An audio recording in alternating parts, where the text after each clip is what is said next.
आरओज़ की तैनाती मुअत्तल करने का फैसला मुअत्तल। सुप्रीम कोर्ट ऑफ पाकिस्तान ने लाहौर हाई कोर्ट के सिंगल जज का फैसला इख्तियारात से तजावुज़ करार दे दिया। इंतखाबी शेड्यूल आज ही जारी करने का हुक्म। इंतखाबी शेड्यूल का ऐलान कुछ देर में मुतवक्के। मुसीबत से निकालने पर सुप्रीम कोर्ट के शुक्रगुजार हैं चीफ इलेक्शन कमिश्नर की सहाफ़ियों से गैर रस्मी गुफ्तगू।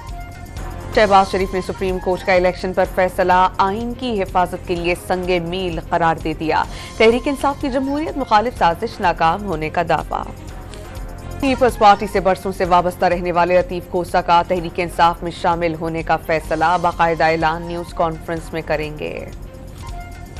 8 फरवरी इलेक्शन में पीपल्स पार्टी का शहरी सिंध से सफाया कर देंगे। खालिद मकबूल सदीकी का चैलेंज, जागीरदारों का मुकाबला करेंगे। मुस्तफा कमाल का मीरपुर खास में जलसे से खिताब। और कराची के इलाके औरंगी टाउन डब्बा मोड़ के करीब मुबैना डाकू साथी की गोली लगने से हलाक, फायरिंग करने वाला मुलजिम फरार।